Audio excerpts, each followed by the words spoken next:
Buenas tardes, teniente. Un gusto que nos acompañe en las cámaras de Diario El Salvador. Queremos conocer un poco más acerca de su perfil como miembro de la Fuerza Armada y como también médico del Comando de Sanidad Militar. Muchas gracias, buenas tardes. Pues mi nombre es Carla Trigueros, nací en Sonsonate. Estudié en un Instituto Nacional mi bachillerato y al finalizar pues mis estudios de bachillerato, a los 16 años decidí que quería entrar en la escuela militar. Ingresé a la Escuela Militar Capitán General Gerardo Barrios el 6 de enero del año 2007. Tengo prácticamente ya 14 años de carrera militar y me gradué de la escuela con la promoción 82 en el año 2010. En el año 2008, a principio de ese año, por mi rendimiento académico en el primer año de escuela militar, se me otorgó una beca para estudiar medicina. Y es ahí donde soy médico y soy militar de carrera y también estudio medicina. Es la razón por la cual pues, llevé las dos carreras simultáneamente. Okay. Un estudio totalmente complejo. La carrera militar compleja por la disciplina y la carrera de medicina igualmente demandante. ¿Cómo fue esa experiencia de combinar ambas?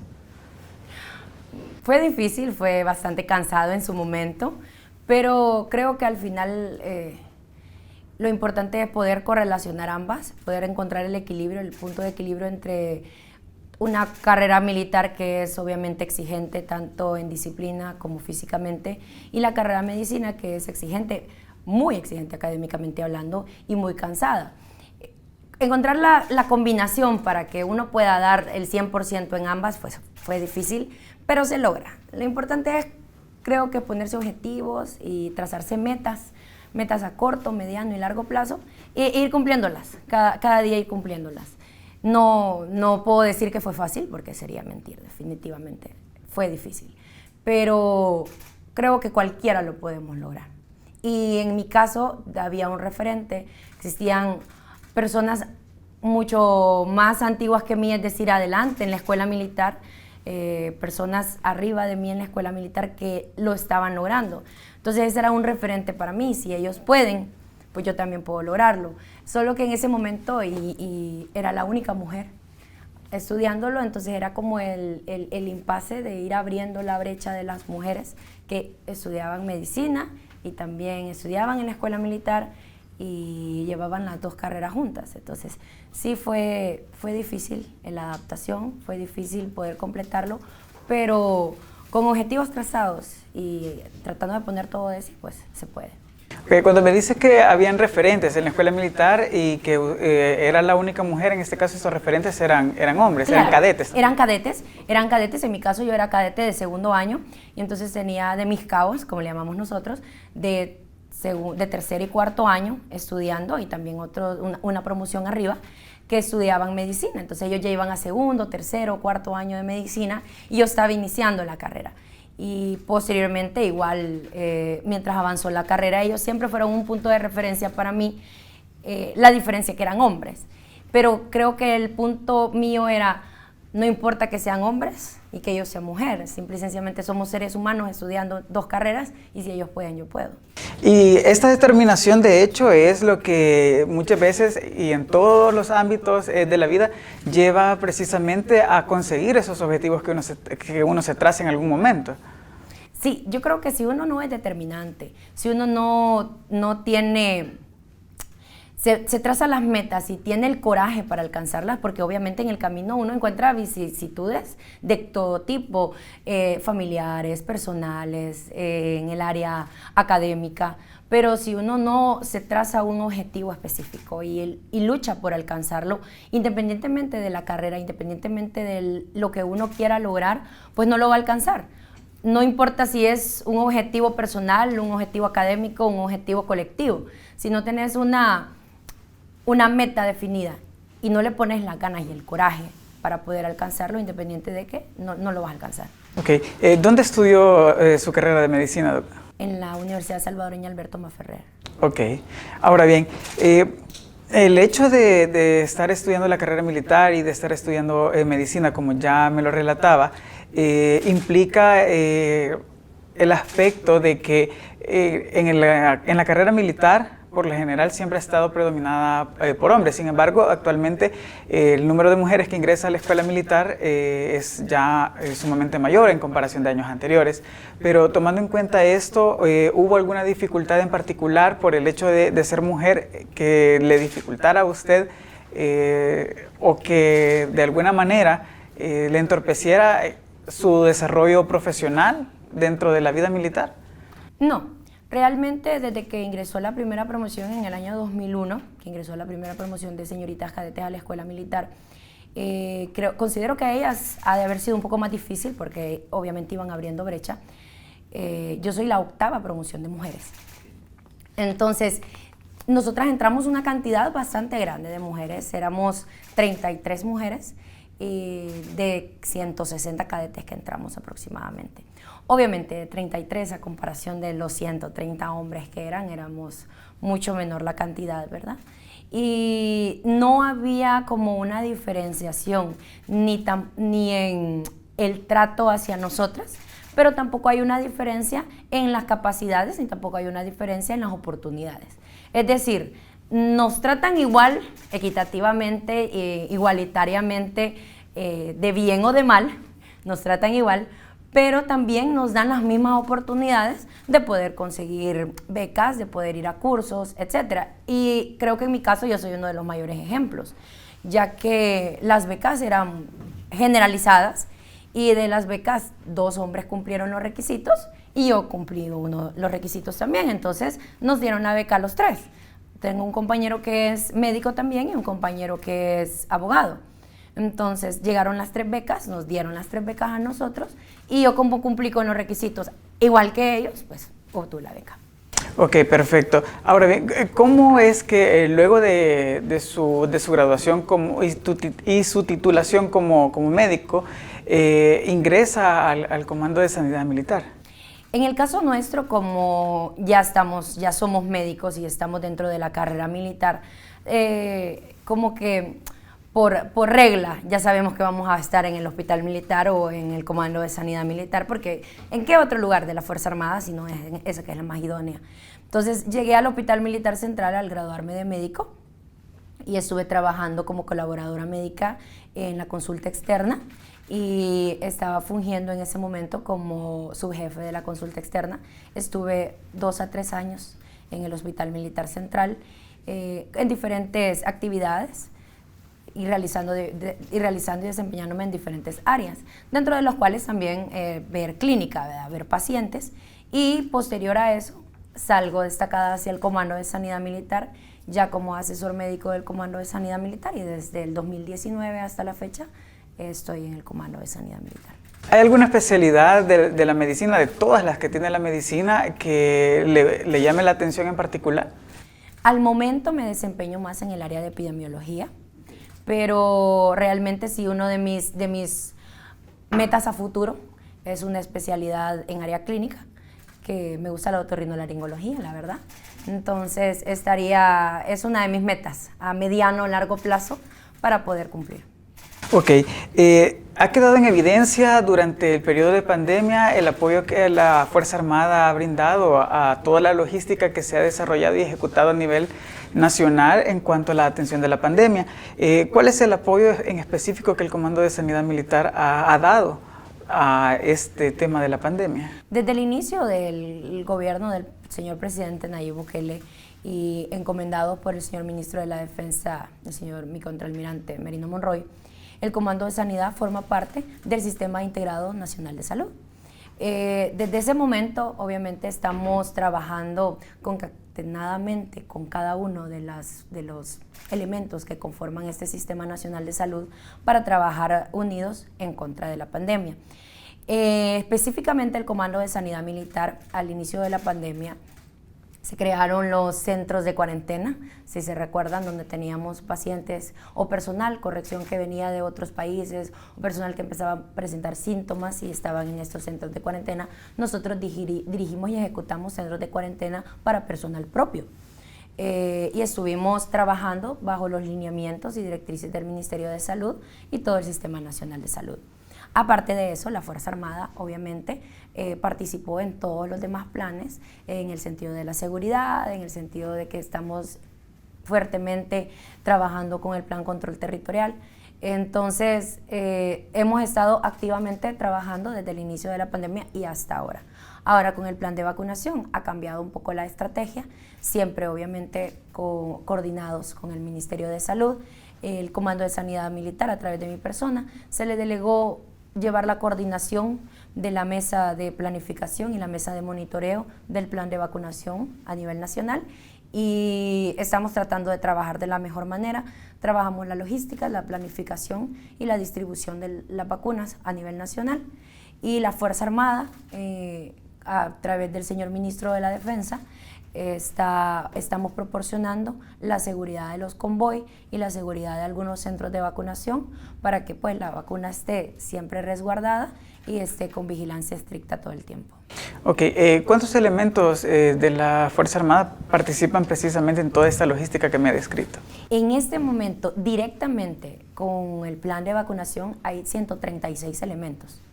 Dentro de oficiales, suboficiales y personal de tropa, trabajando tanto en el área logística administrativa de los centros de vacunación como en el área de distribución como seguridad, y también en el área de seguridad en cada centro de vacunación. Ok, perfecto. ¿Qué otras acciones ha realizado el COSAM a lo largo de todo este plan de vacunación? Nosotros también vamos a tener la participación activa con centros de vacunación propios cuando llegue la fase de vacunación de personal de Fuerza Armada. Entonces, dentro de nuestros hospitales militares van a haber centros de vacunación para personal propio de la Fuerza Armada, y así vamos a disminuir la cantidad de personas que llegue a los centros de vacunación establecidos por MinSal. Entonces, y también en algún momento poder coordinar, si es necesario, la vacunación de otro personal dentro de nuestros centros de vacunación. Ok, en este caso sería la segunda fase de la vacunación en la que se incluyen ya a los miembros de la Fuerza Armada. Sí, realmente la fase anterior, la que ya concluimos, cuando comenzamos a vacunar al personal de primera línea que está en contacto directo con personas y pacientes con el virus de coronavirus 19, era la fase 0. Esta fase fue la que ejecutamos con personal de salud que estaba directamente relacionado con pacientes COVID. Luego iniciamos la fase 1, y la fase 1 se ha dividido en diferentes etapas. Completar el sistema sanitario de El Salvador, es decir, todo personal que esté en contacto con pacientes, ya sea directamente o no directamente relacionados con COVID. Posterior a ese iría la segunda parte de la misma fase, de la fase 1, que es ya personal que no es sanitario, pero que ha estado trabajando permanentemente en todo lo largo de la pandemia y que seguimos trabajando. Entre ellos estamos Fuerza Armada, Policía Nacional Civil, Bomberos, Protección Civil y por supuesto sin dejar atrás a los maestros. Ok, perfecto. En cuanto se acerque la segunda fase, porque lo que me acaba de describir en este momento sería la segunda parte de la primera fase. Así es. Cuando se inicie la segunda fase de vacunación, que en este caso correspondería a las personas adultas mayores de 50 años en adelante, más personas que padecen enfermedades crónico-degenerativas, el papel de la Fuerza Armada y del personal del COSAM, ¿cuál será? Pues nosotros vamos a seguir trabajando en la distribución, en la planificación y distribución de la vacuna a nivel nacional. Vamos a seguir trabajando en la seguridad de esta vacuna, en que la vacuna llegue a los lugares donde tenga que llegar completamente custodiada junto con la Policía Nacional Civil. Entonces, quiero dejar claro que no vamos a trabajar solamente por las personas del sistema de salud o las personas del sistema de Fuerza Armada, sino que cuando pasemos a la fase de población en general, cuando comencemos a vacunar a la población, ya sea los adultos mayores, o luego que vayamos con toda la población, que es el último paso de este plan de vacunación, vamos a seguir trabajando nosotros, vamos a seguir y vamos a continuar apoyando en la logística y la administración y distribución de la vacuna a nivel nivel nacional y por supuesto brindando la seguridad que esta necesita. Perfecto. Estamos a un año de que se detectó el primer caso de COVID-19 en el país. Tomando como base esto, doctora, ¿cómo evalúa el impacto que ha tenido el virus en El Salvador, tomando en cuenta que el país es uno de los menos afectados a nivel regional, a nivel internacional, y que ha sido reconocido por diferentes organismos internacionales en cuanto al manejo precisamente de la pandemia? Sí, efectivamente, el 18 de marzo cumplimos un año de haber detectado el primer caso en El Salvador. Es importante saber que los organismos internacionales reconocieron a El Salvador como uno de los mejores países de Latinoamérica en el manejo de la pandemia del COVID-19. ¿Por qué? Porque no solamente se manejó de una manera arbitraria, ni se manejó de una manera de planes sacados de la manga de la camisa, sino que se habló con ellos, se coordinó con OPS estrechamente, se coordinó con OMS de una manera estrecha. ¿Para qué? Para que todos los planes que salieran del Ministerio de Salud y salieran del gobierno central dirigido por el señor presidente Nayib Bukele, y los cuales la Fuerza Armada, presidida por el señor ministro de Defensa, ha estado siempre apoyando, fueron planes que se generaron de todas las entidades internacionales que nos estuvieron apoyando, nos estuvieron aconsejando para que el manejo de la pandemia fuera un éxito. Considero que la pandemia al final en El Salvador fue manejada de una mejor manera porque se antepuso el personal humano, se antepuso la vida humana ante todas las demás factores que dentro de la sociedad se ven, como la economía, como la producción, pero al final lo que importa es que estemos nosotros vivos, que estén nuestros seres queridos vivos. Entonces considero que el señor presidente tuvo planes acertados para el manejo de la pandemia y eso es lo que nos ha llevado a ser reconocido por los organismos internacionales. En este caso muy específico por la OPS-OMS, que fuimos reconocidos como 4 de los países champions. Ya se han hablado creo que de ellos y estamos con Bolivia, Perú, Colombia, El Salvador. ¿Qué significa eso? Que nosotros recibimos por parte de la iniciativa COVAX el primer cargamento de vacuna proporcionada por ellos y fuimos de los primeros países en obtenerla. No significa que los otros países no la van a tener, no significa que no va a estar al alcance de los demás países, pero nosotros al ser catalogados como países champion por el buen manejo de la pandemia, la recibimos antes que los demás países. Que de hecho se ha convertido en una de las oportunidades más grandes que la sociedad salvadoreña ha tenido. En este caso, hay datos de investigaciones que dicen que al vacunar al personal de primera línea se da un avance sumamente mayor en cuanto al manejo de la pandemia, debido a que son quienes están en los centros hospitalarios, lugares donde se sabe que el riesgo de contagiarse con la COVID-19 es sumamente alto. Sí, en todo el mundo, no solamente en El Salvador, en todo el mundo, idealmente se inició a vacunar al personal de primera línea, al personal que está en contacto con los pacientes, al personal que está en los centros hospitalarios y posterior a eso al personal que no ha dejado de trabajar. Son mecanismos internacionales, ¿por qué? Porque obviamente si tenemos enfermeras, si tenemos médicos, si tenemos médicas que no se enferman, que no están enfermas, pues obviamente van a tener un mejor desempeño en la atención de los pacientes y también para salvaguardar sus vidas, porque son personas que están constantemente en contacto con el virus, por lo tanto tienen un riesgo muchísimo mayor a toda la demás población de ser contagiados y obviamente contagiar a su familia. El rol de la Fuerza Armada fue bastante determinante durante el periodo de cuarentena. Hubo sectores que criticaron muchas veces el rol que jugaron las autoridades en cuanto a la limitación de la circulación de las personas, pero si no hubiese habido este tipo de acciones, quizás el escenario en el que se hubiese visto envuelto El Salvador hubiese sido similar al de países europeos en los cuales los contagios se desbordaron, doctora. Probablemente hubiera sido catastrófico. En la parte médica, que me compete a mí, puedo decir que si no hubiésemos guardado la cuarentena obligatoria y estricta que tuvimos, hubieran habido muchísimos más casos de contagio y obviamente eso se hubiera traducido en una cantidad muchísimo mayor de muertes. Y que en un momento fuimos criticados como país, como en la región, con medidas fuertes, con medidas rígidas, pero definitivamente, médicamente hablando, fue lo mejor que se pudo hacer, porque si no, tuviéramos quizás 5 veces más casos y por supuesto 5 veces más muertes de las que ya hemos tenido por este virus, que sabemos que está cobrando vidas en todo el mundo, pero que al final nosotros como país tenemos uno de los índices más bajos. De hecho, el número de muertes en El Salvador es sumamente bajo en comparación de los países que rodean a El Salvador, incluso a nivel de la región. Sí, y yo creo que no solamente fue por el manejo de la pandemia, sino que porque el señor presidente, con todos los ministerios que estamos trabajando juntos, Ministerio de Salud, Fuerza Armada, Viceministerio de Transporte, Ministerio de Obras Públicas, creo que todos jugamos papeles importantes, porque simultáneamente se manejaba la pandemia, simultáneamente se estaba planificando para la adquisición de la vacuna y poderla distribuir en su momento, y aparte de eso se empezaron a construir grandes edificios como el Hospital El Salvador, como las mejoras en todos los hospitales en el país. Ahora tenemos una cantidad de unidades de cuidados intensivos que antes ni siquiera hubiéramos soñado tener en el sistema público.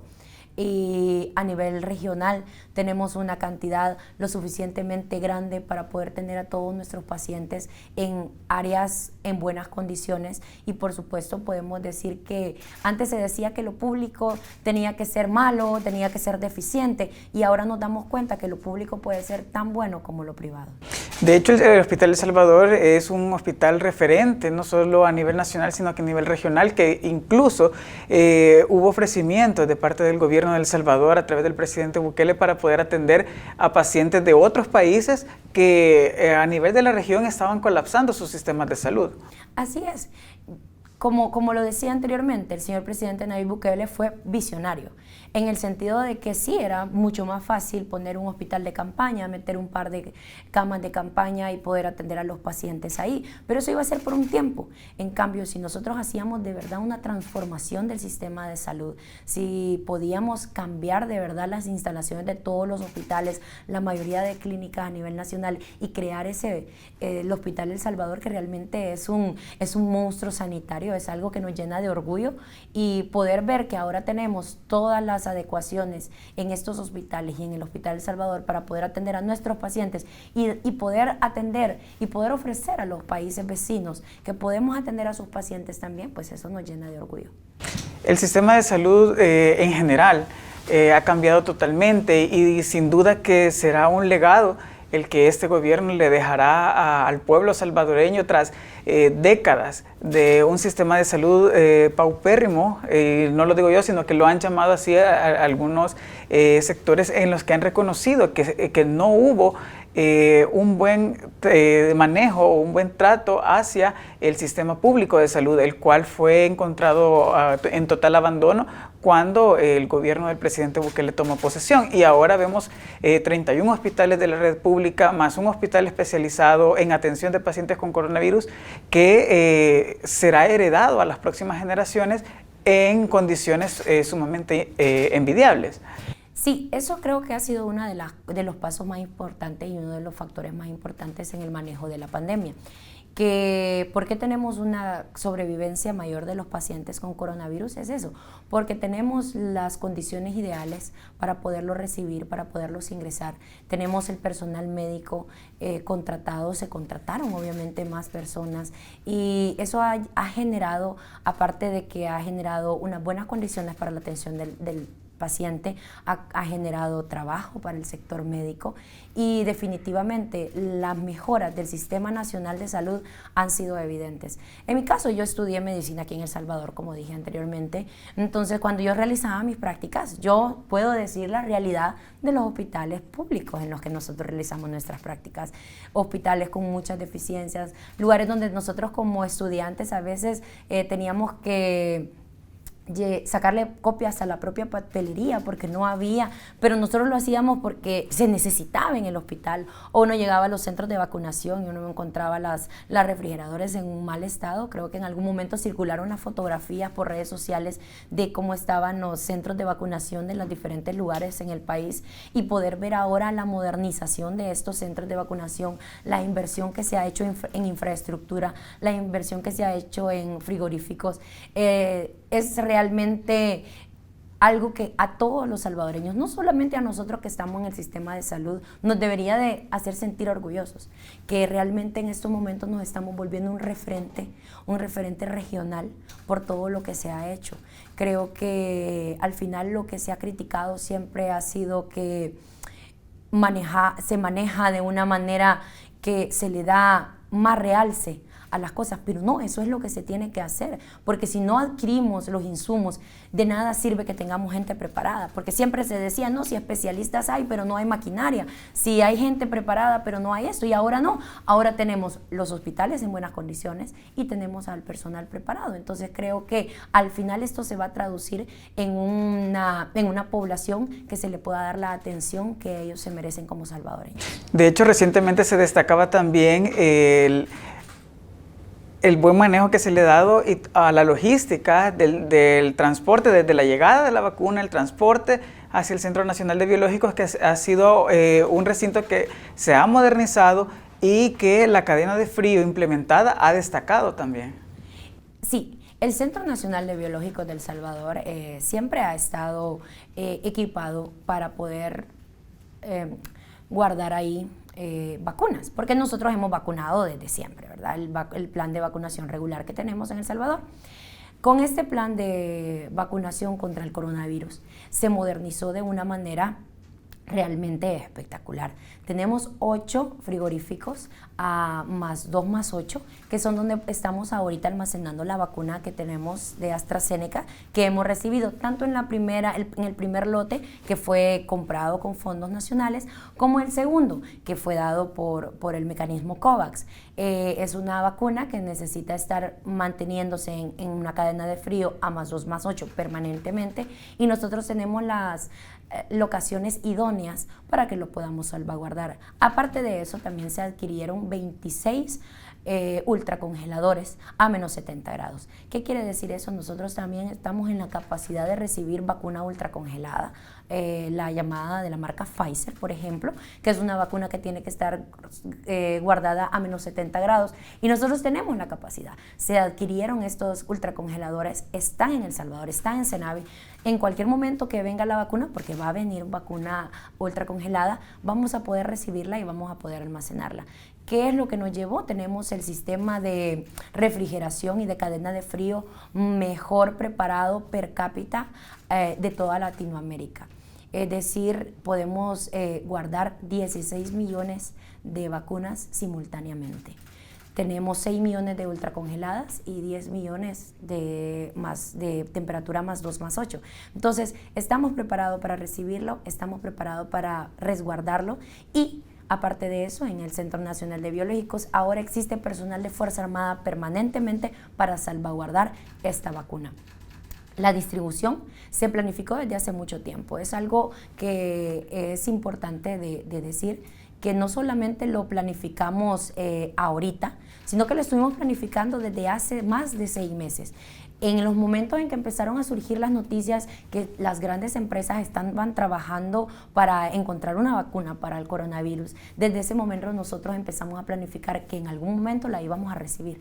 Entonces se planificó la adquisición de los frigoríficos para poderlas tener, se planificó la distribución de esta, que se iban a necesitar vehículos adecuados, vehículos que tienen características especiales para mantener la temperatura, y los adquirimos. Entonces ahora tenemos dónde almacenarla, tenemos cómo transportarla, y aparte de eso se adecuaron los centros de vacunación, y aparte de eso se capacitó a todo el personal para que pudieran utilizar esta vacuna y para que pudieran poder administrarla en todos los centros de vacunación del país. Entonces ha sido un trabajo coordinado, ha sido un trabajo concatenado. El señor presidente Nayib Bukele y sus políticas han sido específicas en que no solamente era el momento de de manejar la pandemia, sino que adelantarnos un poco más. Y es lo que hicimos y eso se está viendo reflejado ahora, que no estamos teniendo desórdenes, que no estamos teniendo pérdidas hasta el momento, puedo decirlo